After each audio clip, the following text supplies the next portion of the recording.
RGB అనే గంధపు వృక్షం కింద అదృష్టవశాత్తు పెరిగిన ఒక గడ్డి మొక్కలు అంటాను. కరెక్ట్గా చెప్ప మా ఇద్దరి స్థాయి భేదం అంటే అది. ఓకే. ఆ చెట్టు ఆ వృక్షం కింద ఉంది కాబట్టి దీనికి కొంచెం సువాసన వచ్చి ఉంటుంది బహుశా, అంతమించి ఏం కాదు. అసలు ఆయనతోటి ఏ రకమైన పోలిక లేదు. ఓకే, సరిపోను. మోడెస్ట్ కోసం చెప్పట్లేదు. ఆయనతో ఆయన దగ్గర వర్క్ చేయకపోయి ఉంటే కృష్ణవంశీ స్టైల్ ఇలా ఉండేది కాదండి. డెఫినెట్గా అనుమానం లేదు. ఆయన దగ్గర పనిచేసినందువల్ల కొన్ని మురికి తొడుగులు పగిలిపోయినాయి. ఓకే.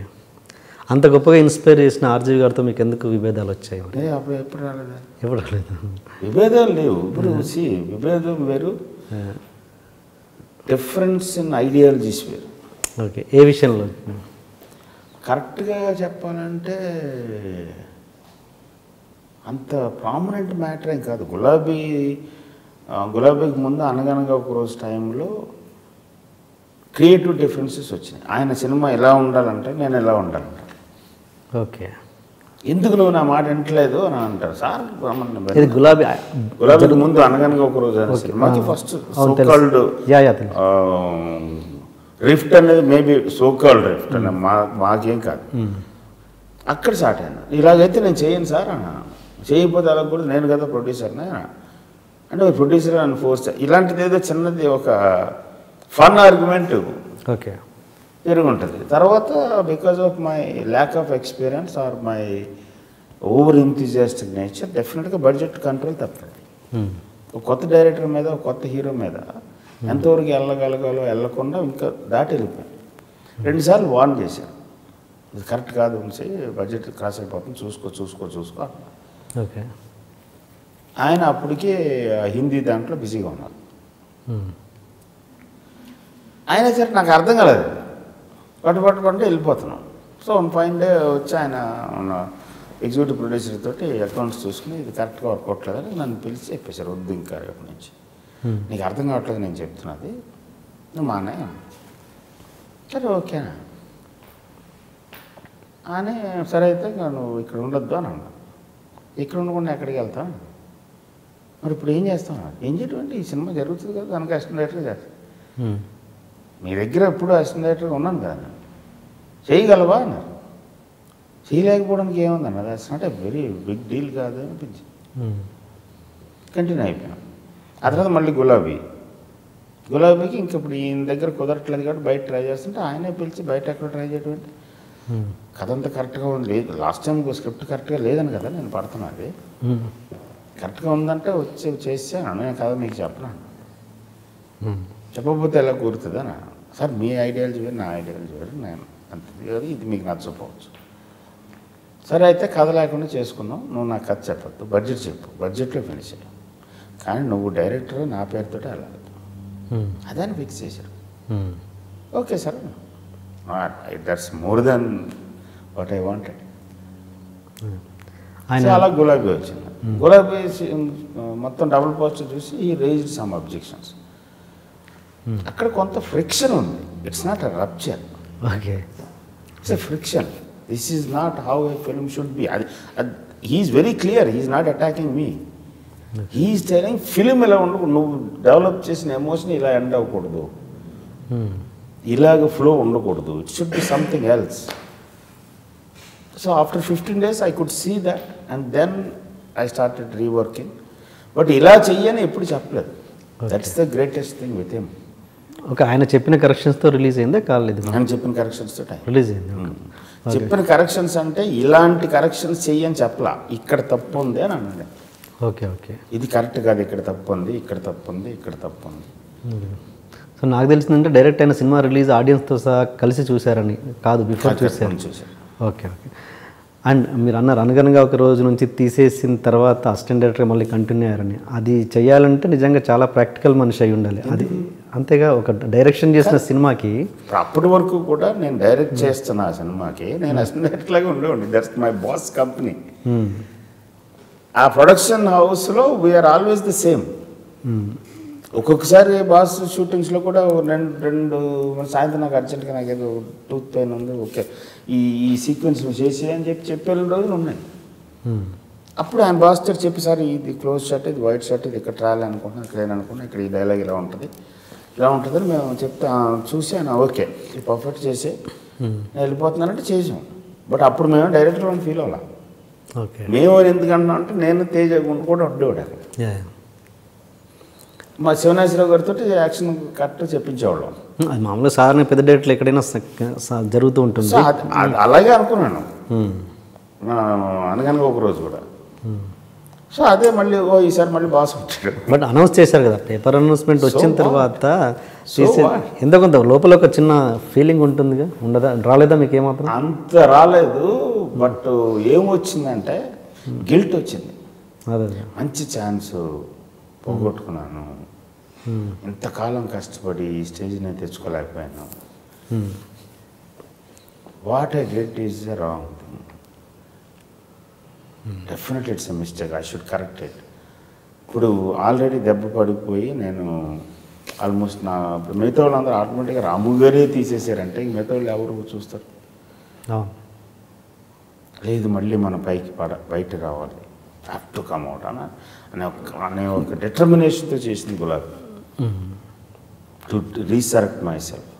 మళ్ళీ అదే బాస్ ప్రొడ్యూస్ చేశారు, అదే బాస్ యాక్సెప్ట్ చేశారు. ఫ్యాంటాస్టిక్గా ఉంది cinema. That's my achievement and I feel very proud of it. And అనగనగా ఒకరోజు టైంలో తీస్తున్నప్పుడు మిమ్మల్ని గెస్ట్ హౌస్ కూడా ఖాళీ చేయమన్నారంట, నిజమేనా? గెస్ట్ హౌస్ ఖాళీ చేయమంటే కదా, ఇట్స్ ప్రొడక్షనల్ ఇష్యూ అది. అంతే. నేను అప్పుడు ఆఫీసర్లోనే ఉండేవాడిని. అప్పుడు ఇప్పుడు వర్మ క్రియేషన్స్ పెట్టినప్పటి నుంచి కూడా నేను ఆఫీస్లోనే ఉన్నా, నాకు సపరేట్ రూమ్ లేదు ఎప్పుడు. ఓకే. సో ఆబ్వియస్గా అయినప్పుడు ప్రొడక్షన్ వాళ్ళు ఓవరెంథియాస్టిక్ స్టెప్ అది ఉంటుంది కదా జనరల్గా. అదే. అండ్ ఇప్పుడు రాము గారు ఎప్పుడు ఇంటర్వ్యూలో కూడా అడిగినప్పుడు కృష్ణవాణి సినిమాలు నాకేం నచ్చవు అని అంటారు, నిజం? వై, ఎందుకు? అది ఏం మరి అది ఆయనే కదా చెప్పాలి. మీరేమనుకుంటుంటారు? అంటే మీరు ఆయన కింద వర్క్ చేసిన ఆయన కదా, ఏంటి ఎక్కడ తేడా? ఈ కైండ్ ఆఫ్ ఎమోషనల్ ఫ్యామిలీ నేను ఎక్కువ డీల్ చేస్తున్నాను కాబట్టి, దేవుడు కల్చరు ఇలాంటి విషయాలంటే ఆయన పెద్ద కనెక్ట్ అవ్వరు ఫస్ట్ నుంచి కూడా. ఆయన ఏ సినిమాలో కూడా ఉండదు అది. Okay okay. ఆయన గుళ్ళో కూడా దేవుడికి దండం పెట్టుకుంటూ ఉంటే మటర్స్ జరుగుతూ ఉంటాయి. ఆ జోన్లో ఆయన ఉంటారు, నేను ఈ జోన్లో ఉంటాను. ప్లస్ బేసిక్ రొమాన్స్ ఏనంటే ఆయన పెద్దగా ఇష్టపడరు, పర్సనల్గానే ఇష్టపడరు. నేను అయ్యే సినిమాలు తీస్తున్నాను కాబట్టి బహుశా ఆయన ఇష్టపడిపోయి ఉండొచ్చు. మీకు మాత్రం ఆయన సినిమాలు ఇష్టం? 100%. అంటే ఏదో కొత్త పాయింట్ తెలుస్తుంది నాకు, ఒక కంపోజిషను, కట్టింగ్ పాయింట్, ఒక ఎడిటింగ్ ప్యాటర్ను, ఒక లైటింగ్ ప్యాటర్ను, ఒక డైలాగ్ ప్యాటర్ను, ఒక డ్రెస్ ప్యాటర్ను, ఒక బాడీ లాంగ్వేజు, ఒక unexpected screen play surprise, and the way he runs the whole point till the end, and how he conveys the subject, through whom he conveys, and varied. Not a love story నాకు పిచ్చిగా నచ్చేసింది, విపరీతంగా నచ్చింది. ఒక్కొక్క props మీద play చేస్తుంటారు, only ఒక phone మీద ప్లే చేస్తుంటారు, ఒక్కోసారి ఒక కెమెరా మూమెంట్ మీద ప్లే చేస్తూ ఉంటారు. సో అలాంటి అన్నీ దొరుకుతూ ఉంటాయి నాకు. అండ్ ఆయన వరల్డ్ సినిమా సారం అది. ఈజీ కదా మనకి. ఒకవేళ ఒక సినిమా చూస్తే ఒక 100 సినిమాలు చూసినాడు, 100 ఎఫెక్టివ్ ఫిల్మ్స్ చూసినాడు, చెత్త సినిమాలు కాదు. ఓకే. ఒకవేళ ఆర్జీవి తెలుగు ఇండస్ట్రీకి లేకపోయి ఉంటే ఇప్పుడు తెలుగు సినిమా పరిస్థితి ఈ స్థాయిలో ఉండేదా లేకపోయేదా? ఏ స్థాయి అని అంటున్నారా? ఆ స్థాయి బాగుందని అంటున్నారా, బాగోలేదని అంటున్నారా? బాగుంది అంటే మేకింగ్ స్టైల్ అనేది పెరిగింది, మేకింగ్ ఇవన్నీ పెరిగింది. అది పూర్తిగా ఇప్పుడు ఆర్జీవి రాకపోతే అంటే ఇన్ఫ్లుయెన్స్ అన్నది చాలా ఉంది కదా. ఆర్జీవి రాకపోయి అంటే డెఫినెట్గా ఉంది, we're all like from there only. But నేను జనరలైజ్డ్గా ఆన్సర్ చేస్తాను ఈ క్వశ్చన్. ఆర్జీవి రాకపోయింటే ఆ స్టేజ్లో ఇంకొక వాళ్ళు ఎవరైనా వచ్చి ఉండేవారేమో. ఓకే. మణిరత్నం వచ్చాడు సేమ్ టైంలో, అదే మణిరత్నం వచ్చి కూడేమో ఇక్కడికి, అది ఇక్కడ ఇంకొకటి ఎవరైనా వచ్చి ఉండేవారేమో. అలా ఎందుకు ఆలోచించట్లేదు, ఎందుకు ఫిక్స్ అయిపోతాం మనం? Okay. Good, very good that RGV he's come. But RGV లేకపోతే ఇది ఆ ప్రపంచం ఆగిపోతుంది అని అనుకోలేం కదా. ఎగ్జాక్ట్లీ. ఆర్జీవీ నీడ్ ఉంది అక్కడ ఆ టైంకి. ఆర్జీవీ పట్టుకున్నారు దాన్ని. ఇంకెట్లయితే ఇంకొకరికి వచ్చింటారు ఏమో మరి, మన అంత డిప్రెస్డ్గా ఆలోచించట్లేదని. Yeah exactly. ఓకే, ఆయనతో మీకున్న సరదా సంఘటన ఏదైనా మంచి ఎమోషనల్ ఇన్సిడెంట్ కావచ్చు, సరదా సంఘటన కావచ్చు, ఏదైనా ఒకటి పంచుకొని ఆయన టాపిక్ క్లోజ్ చేద్దాం మనం.